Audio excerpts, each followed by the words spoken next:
अस्सलामुअलैकुम my YouTube family, welcome back to my channel. मेरी तरफ से आप सबको ईद मुबारक। ईद मुबारक कह रही हूँ, क्या पता लेकिन ये मेरा व्लॉग आप लोगों तक कब तक पहुँचे ये भी नहीं मालूम। तो चलें जी, यहाँ पे हम लोग लास्ट इफ्तार जब करके आए थे ना, तो उसके बाद हम ग्रॉसरी के लिए चले गए थे। लेकिन हमें यही था सैटरडे को ईद होगी, लेकिन ये हुआ कि फ्राइडे की ईद हो गई, तो फिर ग्रॉसरी वगैरह करनी भी ज़रूरी थी, तो ग्रॉसरी के लिए चले गए। वहाँ से हम लोग जब घर पहुँचे, अफ्तार हमारी बाहर ही थी, रेस्टोरेंट पे ही।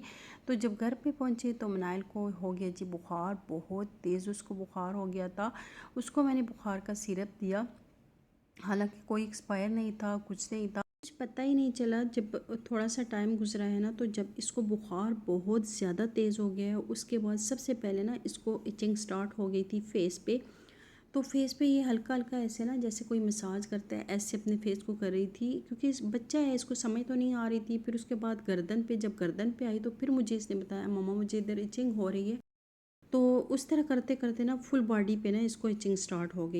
तो उसके बाद इतना ज़्यादा इसको फ़र्क लगा है, बुखार का बुखार तो इसका उतर ही नहीं रहा था। फिर मैं ठंडे पानी से इसकी बट्टियाँ रखती बच्चों की ड्रेसेस वगैरह कुछ भी निकाल के नहीं रखा हुआ था। मैंने कहा कि वो ही था कि सैटरडे को शायद ईद हो, तो ऐसा करूँगी, कल कर लूँगी। तो लेकिन यहाँ पे मनाइल की तबीयत ख़राब हो गई, तो फिर मैंने कहा सारे काम हो जाएंगे, बस अल्लाह पाक बच्चों को सेहत दें। जब बच्चा एक भी घर में बीमार हो तो पूरे घर में बेसुकूनी सी हो जाती है। यहाँ पे बार बार मैं इसको चेक भी कर रही थी, और क्योंकि इसका ना कुछ समझ नहीं आ रही थी, एकदम से वो पेट में भी दर्द बताने लगी, साथ में उसको बुखार भी हो गया।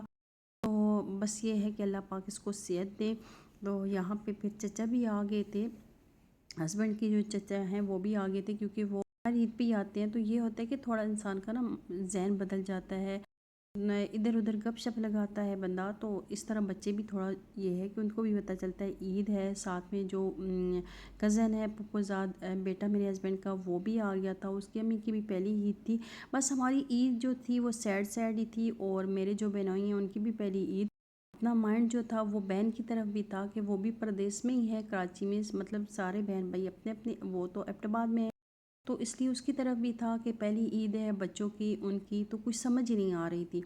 तो फिर मैंने जी, हस्बैंड और जो चचा थे वो नमाज़ पढ़ के आए, उसके बाद मैंने उनको नाश्ता दिया। फिर उसके बाद मैं जाके थोड़ा सा लेट गई थी, बच्चे सो रहे थे, बच्चे उठे तो मैंने उनको रेडी कर दिया।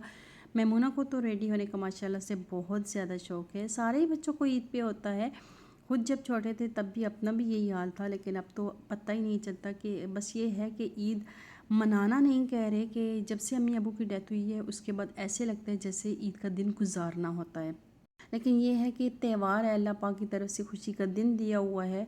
तो यहाँ पे जी फिर मैंने बिरयानी बना दी थी शाम के टाइम, और साथ में मैंने खीर बना दिया था, क्योंकि ईद का दिन है और गेस्ट भी अल्लाह पाक की रहमत हैं। तो इसलिए मैंने कहा कि चलें अच्छा सा खाना बना लेती हूँ। बाकी मैंने बहुत ज़्यादा कुछ भी एहतमाम नहीं किया, ना मैंने, मतलब हो ही नहीं सक रहा था। यकीन जाने कि मैं जब खीर बना रही थी ना, उस टाइम साथ ही बिरयानी भी बन रही थी, और जब मैंने टमाटर चॉप किए ना, तो बिरयानी में डालने की बजाय ना खीर की तरफ कर रही थी। तो बस अचानक से बस माइंड जो था वो इस तरह ये था, मुतमईन नहीं था। एक मनाइल की तबीयत ख़राब थी, फिर जी हस्बैंड ले गए थे मनाइल को डॉक्टर के पास ही, इमरजेंसी ही। तो ईद के दिन ही लेके गए थे, दिन के टाइम वो ले गए थे। मैंने कहा आप ले जाएं कि ये हो, थोड़ा तसल्ली हो जाए, इसकी तबीयत सेट हो जाए। वहाँ पे मनाइल वापस आ गई थी, तो उसको मैंने ये ड्रेस पहनाया है, और साथ है हरम। हरम ने तो ईद का ही पहना है, लेकिन मनाइल ने जो है वो पहले का पहना है, क्योंकि कोई ड्रेस पहन ही नहीं सकती थी, क्योंकि इससे एलर्जी सी कुछ हो गई थी, कुछ समझ नहीं आ रही थी।